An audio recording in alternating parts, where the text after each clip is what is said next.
Assalamualaikum warahmatullahi wabarakatuh, dan salam sejahtera bagi kita semuanya. Perkenalkan, kami dari kelompok 2, mata kuliah pengantar manajemen dari jurusan Pendidikan Ekonomi, kelas A. 1. Kelompok kerja dalam organisasi. Kelompok kerja dalam organisasi adalah kelompok yang disusun oleh organisasi dengan tujuan untuk menjalankan berbagai pekerjaan yang terkait dengan pencapaian tujuan organisasi. Karakteristik kelompok A merupakan kumpulan yang beranggotakan lebih dari satu orang, yang berarti adanya karakteristik yang berbeda dari setiap orang.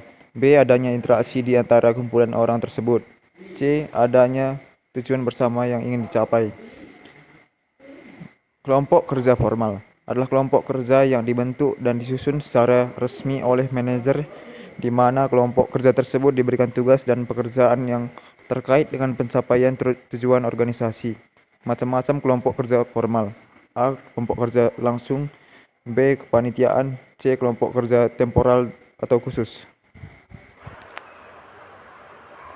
Kelompok kerja informal.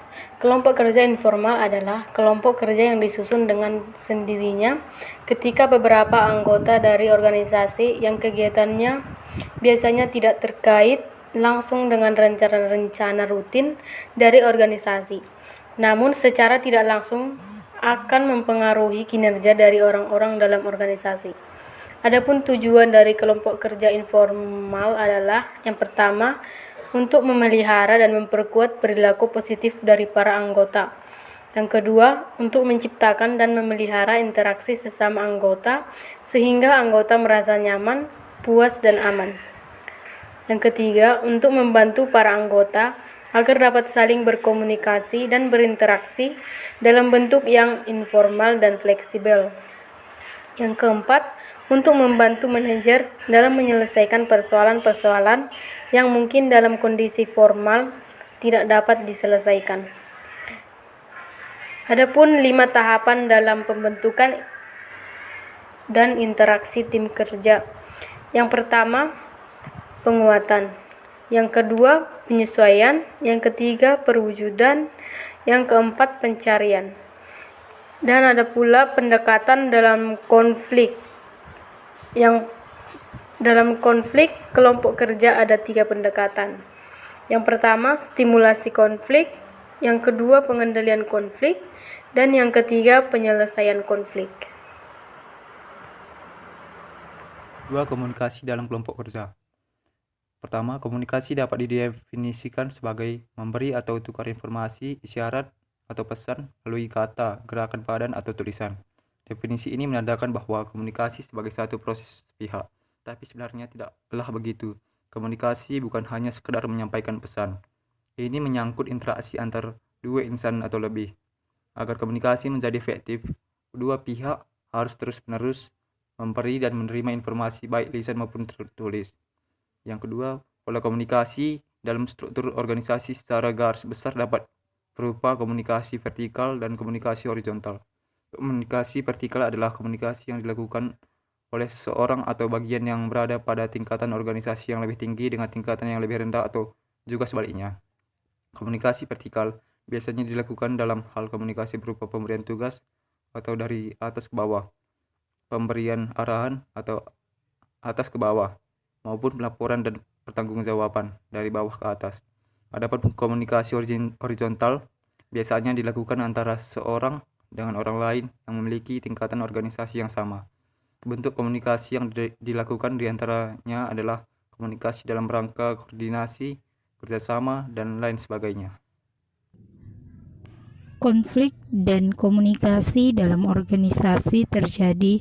Konflik di dalam organisasi dapat diidentifikasi bahwa salah satu penyebabnya adalah faktor komunikasi. Komunikasi yang tidak tepat atau yang salah akan menyebabkan terjadinya salah komunikasi.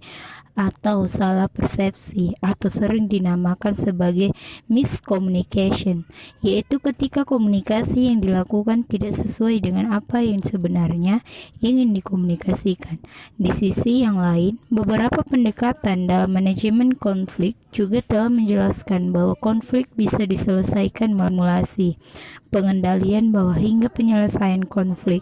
Namun, jika kita perhatikan secara seksama, ketiga pendekatan tersebut tidak dapat dijalankan secara efektif jika tidak dikomunikasikan dengan jelas, baik, dan tepat.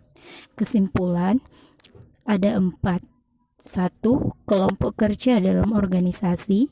2. Kelompok yang disusun oleh organisasi dengan tujuan untuk menjalankan berbagai pekerjaan yang terkait dengan pencapaian tujuan organisasi. Di dalam suatu kelompok kerja pasti ada konsep serta manfaat kelompok kerja dalam organisasi. Kelompok kerja itu sendiri terbagi menjadi 2, yaitu kelompok kerja formal dan kelompok kerja informal. Di dalam kelompok kerja juga ada tahapan dalam pembentukan dan interaksi tim kerja. Itu juga sangat membantu dalam kelompok kerja organisasi. Bukan hanya itu, setiap kelompok kerja pasti memiliki konflik yang beragam. Akan tetapi, pasti ada cara penyelesaiannya terhadap konflik-konflik tersebut. 3. Komunikasi dalam organisasi. 4. Komunikasi menyangkut interaksi antara dua insan atau lebih, agar komunikasi menjadi efektif. Kedua pihak harus terus-menerus memberi dan menerima informasi baik lisan maupun tertulis.